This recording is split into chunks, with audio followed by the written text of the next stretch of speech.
ಸ್ನೇಹಿತರೆ ನಮಸ್ಕಾರ. ಒಂದೇ ಮಾತರಂ, ಭಾರತ್ ಮಾತೆಗೆ ಜೈ. ಇನ್ನು ನಮ್ಮ ಯೂಟ್ಯೂಬ್ ಚಾನಲ್ ಯಾರು ಸಬ್ಸ್ಕ್ರೈಬ್ ಮಾಡಲ್ಲ, ಕೂಡಲೇ ನಮ್ಮ ಚಾನಲ್ ಅನ್ನು ಸಬ್ಸ್ಕ್ರೈಬ್ ಮಾಡಿ ಅಂತ ತಿಳಿಸ್ಕೊಡ್ತೀನಿ. ನೋಡಿ,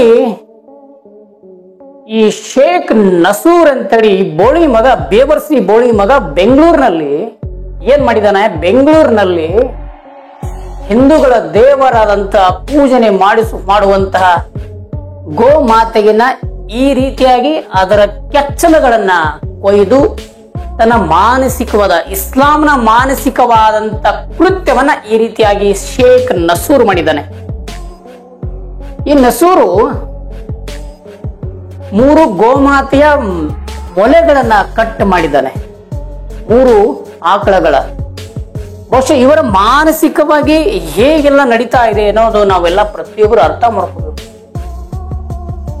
ಈ ಬೇವರ್ಸಿ ಬೋಳಿ ಮಗನಿಗೆ ಕರ್ನಾಟಕದಲ್ಲಿ ಇರ್ಲಿಕ್ಕೆ ಜಾಗ ಕೊಟ್ಟಿದೆ ಮೊದಲು ತಪ್ಪು. ಬೆಂಗಳೂರಿನ ಚಾಮರಾಜಪೇಟೆಯ ಶಾಸಕರಾದಂತ ಹಿಂದೂಗಳಿಗೆ ಹಲ್ಲು ಕಡಿದು ಮಾತಾಡ್ತಾನಲ್ಲ ಈ ಚಾಮರಾಜಪೇಟೆನ ಜಮೀರ್ ಅಹಮದ್ ಖಾನ್, ಇವನು ಅಲ್ಲಿನ ಮುಸ್ಲಿಂಗಳಿಗೆ ನೇರವಾಗಿ ಸಪೋರ್ಟ್ ಮಾಡ್ತಾ ಇದ್ದಾನೆ. ನೋಡಿ, ಸಂಕ್ರಾಂತಿ ಹಬ್ಬದ ಸಮೀಪದಲ್ಲಿ ಇರುವಾಗಲೇ ಈ ರೀತಿಯಾಗಿ ಕೃತ್ಯವನ್ನು ಎಸಗುವುದು, ಹಿಂದೂ ದೇವರುಗಳನ್ನ ನಿಂದಿಸುವುದು, ಹಿಂದೂಗಳು ಪೂಜನೆ ಮಾಡುವಂತ ಆಕಳಗಳನ್ನ ಈ ರೀತಿಯಾಗಿ ಚಿತ್ರಹಿಂಸೆ ಮಾಡುವುದು, ಇವತ್ತಲ್ಲ ನಾಳೆದಲ್ಲ, ಇದು ಸುಮಾರು ನಿರಂತರ ವರ್ಷಗಳ ಕಾಲ ನಡೀತಾ ಇದೆ. ಚಾಮರಾಜಪೇಟೆ ಅನ್ನೋದು ಒಂಥರ ಇಸ್ಲಾಮಿಕರ ನಾಡಾಗಿದೆ. ಇದು ಬಹುಶಃ ಏನೋ ಪಾಕಿಸ್ತಾನ ಏನೋ ಬಾಂಗ್ಲಾದೇಶ ತಿಳ್ಕೊಂಡಿದ್ದಾರೆ. ಇವರು ಮಾನಸಿಕವಾಗಿ ಯಾವ ರೀತಿಯಾಗಿ ಫಿಟ್ ಆಗಿದ್ದಾರೆ ನೋಡಿ. ಆ ಮೂಕ ಪ್ರಾಣಿಗಳಿಗೆ ಏನ್ ಬರುತ್ತೆ? ಅದಕ್ಕೆ ಏನಾದ್ರೂ ಮಾತಾಡಕ್ ಬರುತ್ತಾ? ಏನಾದ್ರೂ ಮಾಡಕ್ ಬರುತ್ತಾ? ಅಂತ ಗೋಮಾತೆಯನ್ನ ನೀವು ಈ ರೀತಿಯಾಗಿ ಅದಕ್ಕೆ ಚಿತ್ರಹಿಂಸೆ ಮಾಡ್ತೀರಾ. ಹರಿತವಾದ ಚಾಕುವಿನಿಂದ ಆ ಗೋವುಗಳ ಮೊಲೆಯನ್ನ ಕತ್ತರಿಸಿದಾನೆ, ಕೆಚ್ಚಲನ್ನ ಕತ್ತರಿಸಿದಾನೆ ಈ ಮತಾಂಧ ನಸೂರ್ ಅಂತೇಳಿ, ಶೇಖ್ ನಸೂರ್ ಅಂತೇಳಿ ಬೆಂಗಳೂರಿನ ಚಾಮರಾಜಪೇಟೆಯ ವಿನಾಯಕ ನಗರದಲ್ಲಿ ನಡೆದಂತ ಘಟನೆ. ಬಹುಶಃ ನಾವೆಲ್ಲ ಅರ್ಥ ಮಾಡ್ಕೋಬೇಕು, ಸಮಾಜದಲ್ಲಿ ಏನೆಲ್ಲ ನಡೀತಾ ಇದೆ. ಇಂಥವ್ರು ಕೂಡ ನಮ್ಮ ದೇಶದಲ್ಲಿ ಇದ್ದಾರ. ಇಂಥವ್ರು ಈ ತರ ಮಾನಸಿಕವಾಗಿರುವಂತ ಮನಸ್ಥಿತಿ ಹೊಂದಿರುವಂತ ದೇಶದ್ರೋಹಿಗಳು ಇವರು ಕೂಡ ನಮ್ಮ ದೇಶದಲ್ಲಿ ಇದ್ದಾರೆ. ಇಂಥವ್ರು ಇದ್ದಾರ. ಮನುಷ್ಯರನ್ನ ಹತ್ಯೆ ಮಾಡ್ತಾರೆ, ನಾಯಿಗಳನ್ನ ಬಿಡಲ್ಲ, ಕತ್ತೆ ಬಿಡಲ್ಲ, ಕುದುರೆ ಬಿಡಲ್ಲ, ಆಕಳುಗಳು ಬಿಡಲ್ಲ, ಹಸುಗಳನ್ನು ಬಿಡಲ್ಲ. ಇಂತಹ ಮತಾಂಧ ಹೋಳಿ ಮಕ್ಕಳಿಗೆ ಏನ್ ಮಾಡ್ಬೇಕಂದ್ರೆ, ಕರ್ನಾಟಕದ ಮಾನ್ಯ ಪೊಲೀಸ್ ಆಯುಕ್ತರಿಗೆ ಒಂದು ತಮ್ಮ ಮೂಲಕ ನಾವು ವಿನಂತಿ ಮಾಡ್ತೇನೆ, ಇಂತಹ ಬೋಳಿ ಮಕ್ಕಳನ್ನ ಕಂಡಲ್ಲಿ ಶೂಟ್ ಮಾಡಬೇಕು, ಕಂಡಲ್ಲೇ ಶೂಟ್ ಮಾಡಬೇಕು. ಅಂದಾಗ ಸಮಾಜಕ್ಕೆ ಒಂದು ಸಂದೇಶ ಹೋಗುತ್ತೆ, ಸ್ಪಷ್ಟವಾದ ಸಂದೇಶ ಹೋಗುತ್ತೆ. ಆದ್ರೆ ನೀವು ಮಾಡ್ತಿರೋದು ಏನು?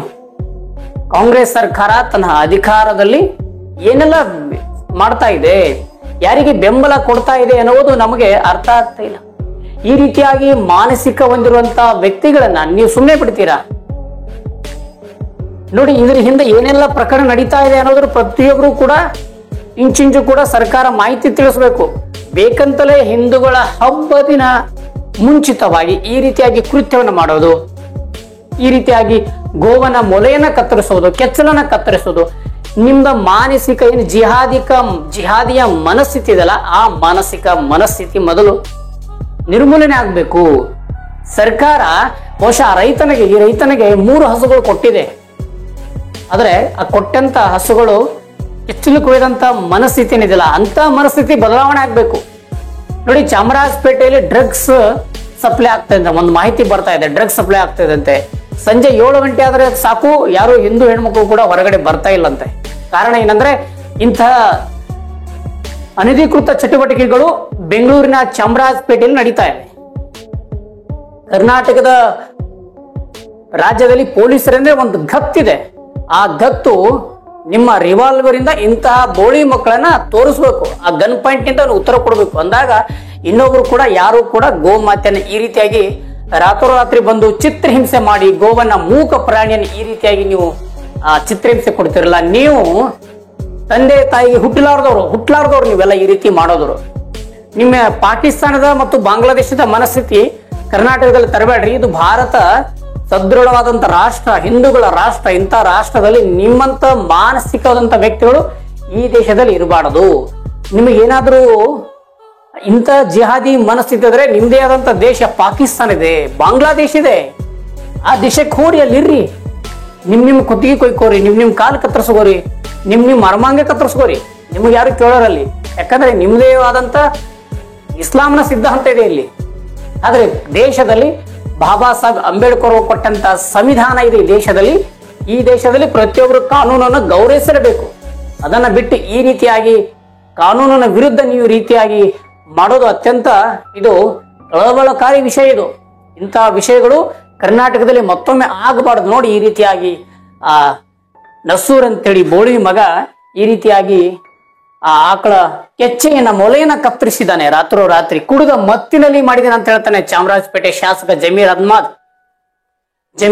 ನಿನಗೆ ನಾಚಿಕೆ ಮಾನ ಮರೆದಿದ್ರೆ ತಕ್ಷಣವೇ ಇವನನ್ನ ಗಡಿಪಾರು ಮಾಡಬೇಕು, ಎನ್ಕೌಂಟರ್ ಮಾಡಿ ಬಿಸಾಕ್ಬೇಕು. ನೀನು ಮುಸ್ಲಿಂ ಅಂತೇಳಿ ಈ ರೀತಿಯಾಗಿ ನಿಮ್ಮ ಕುಲಬಾಂಧವರನ್ನ ಸಂಪೂರ್ಣವಾಗಿ ಸಪೋರ್ಟ್ ಮಾಡ್ತಿದಿರಲ್ಲ, ನೀವು ಕಾನೂನಿಗೆ ಏನಾದ್ರೂ ಗೌರವ ಕೊಡ್ತೀರಾ?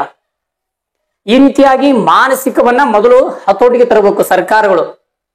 ಅದೇ ಒಬ್ಬ ಹಿಂದೂ ಏನಾದ್ರೂ ಯಾವುದೋ ಒಂದು ಪ್ರಕರಣದಲ್ಲಿ ಹಿಂದೂ ಕಾರ್ಯಕರ್ತರು ಏನಾದ್ರೂ ಒಂದು ಸಿಕ್ಕರೆ ಅವನನ್ನ ಯಾವ ರೀತಿಯಾಗಿ ಟಾರ್ಚರ್ ಮಾಡ್ತಿರಲ್ಲ, ಅದೇ ರೀತಿಯಾಗಿ ಒಬ್ಬ ಮತಾಂಧ ಮುಸ್ಲಿಮು ಈ ರೀತಿಯಾಗಿ ಗೋವಿನ ಆಕಳ ಕೆಚ್ಚಲನ್ನ ಈ ರೀತಿಯಾಗಿ ಕೊಯ್ದವನ್ನ ಏನ್ ಮಾಡ್ತೀರಿ ನೀವು? ಅರೆಸ್ಟ್ ಮಾಡ್ತಾರೆ, ಜೈಲಿಗೆ ಹಾಕ್ತೀರಾ, ಮತ್ತೆ ಬೇಲ್ ಮುಖಾಂತರ ಹೊರಗಡೆ ತರ್ತಾರೆ. ಮತ್ತೆ ಅವನು ಮಾನಸಿಕವಾಗಿ ಬದಲಾವಣೆ ಆಗುತ್ತೆ. ಅವನ ಮಾನಸಿಕವಾಗಿ ಬದಲಾವಣೆ ಆಗ್ಬೇಕಾದ್ರೆ ಅವನನ್ನ ಶೂಟ್ ಮಾಡಿ ಬಿಸಾಕ್ಬೇಕು. ಅಂದಾಗ ಗೋಮಾತೆಗೆ ನೀವು ಒಂದು ರಕ್ಷಣೆ ಕೊಟ್ಟಂಗಾಗುತ್ತೆ. ಈ ರೀತಿಯಾಗಿ ಜಿಹಾದಿಯ ಕೃತ್ಯ ಕರ್ನಾಟಕದಲ್ಲಿ ನಡೀತಾನೆ ಇದೆ. ಅದಕ್ಕೆ ಸಂಪೂರ್ಣವಾಗಿ ತೊಲಗಿಸ್ಬೇಕು. ನೋಡಿ, ಚಾಮರಾಜಪೇಟೆ ಜಮೀರ್ ಅಹ್ಮದ್ ಅವರು ಹಿಂದೂ ವಿರೋಧಿ. ಅವರು ನಿಜವಾಗ್ಲೂ ಹೇಳ್ಬೇಕಂದ್ರೆ ಹಿಂದೂ ವಿರೋಧಿ. ಅವರ ತಮ್ಮ ಅಧಿಕಾರಾವಧಿಯಲ್ಲಿ ಹಿಂದೂಗಳನ್ನ ಯಾವ ರೀತಿಯಾಗಿ ನೋಡ್ತಾ ಇದ್ದಾರೆ. ಅವ್ರು ನೋಡಿ ಇತ್ತೀಚೆಗೆ ಏನೆಲ್ಲ ಸಾಧನೆ ಮಾಡ್ತಾ ಇದಾರೆ. ಅವರು ವಕಫ್ ಬೋರ್ಡ್ ಸಾಧನೆ ಮಾಡ್ತಾ ಇದಾರೆ. ಅವರು ದೊಡ್ಡ ಪ್ರಮಾಣದಲ್ಲಿ ವಕಫ್ನ ಸಾಧನೆ ಮಾಡ್ತಿದ್ದಾರೆ. ಅದಕ್ಕೆ ಮಾನಸಿಕವಾಗಿ ಈ ರೀತಿ ಇರುವಂತ ಭಯೋತ್ಪಾದಕರನ್ನ ನೀವು ಕಂಡಲ್ಲಿ ಗುಂಡಿಟ್ಟು ಹೊಡಿಬೇಕು. ಅಂದಾಗ ಸಮಾಜ ಶಾಂತಿ ಆಗುತ್ತೆ, ಸಮಾಜ ಸುಧಾರಣೆ ಆಗುತ್ತೆ. ಇಲ್ಲ ಅಂದ್ರೆ ಈ ರೀತಿಯ ಮನಸ್ಸುಗಳು, ಈ ರೀತಿಯ ಕೃತ್ಯಗಳು ಮತ್ತೆ ಮತ್ತೊಮ್ಮೆ ದಿನಂಪ್ರತಿ ನಡೀತಾ ಇರುತ್ತೆ. ಇಂತಹ ಪ್ರಕರಣಗಳು ನಡೀಬಾರ್ದಂದ್ರೆ ನೀವು ಇಂತಹ ನಸೂರ್ ಅನ್ನುವ ಬೋಳಿ ಮಕ್ಕಳಿಗೆ ಕಂಡಲ್ಲಿ ಗುಂಡು ಹೊಡಿಬೇಕು. ಅಂದಾಗ ಅವರ ಮಾನಸಿಕವಾದ ನೀತಿಗಳು ಬದಲಾಗುತ್ತೆ. ಸ್ನೇಹಿತರೆ, ತಮ್ಗೆ ನೋಡ್ಬೋದು, ಈ ರೀತಿಯಾಗಿ ಗೋವನ್ನ ಚಿತ್ರಹಿಂಸೆ ಮಾಡ್ತಾರೆ. ಇಂಥವರನ್ನ ಸುಮ್ಮನೆ ಬಿಡಬಾರ್ದು. ದಯವಿಟ್ಟು ಸರ್ಕಾರಕ್ಕೆ ಒಂದು ವಿನಂತಿ ಮಾಡ್ತೀನಿ, ಇಂತಹ ಕಲಬೆರಕೆಗಳನ್ನ, ಇಂತಹ ವಿಸರ್ಜಂತಗಳನ್ನ ಕೂಡಲೇ ಕರ್ನಾಟಕದಿಂದ ಗಡಿಪಾರು ಮಾಡ್ಬೇಕಂತೇಳಿ ಸರ್ಕಾರಕ್ಕೆ ನಾನು ಮನವಿ ಮಾಡ್ತೀನಿ.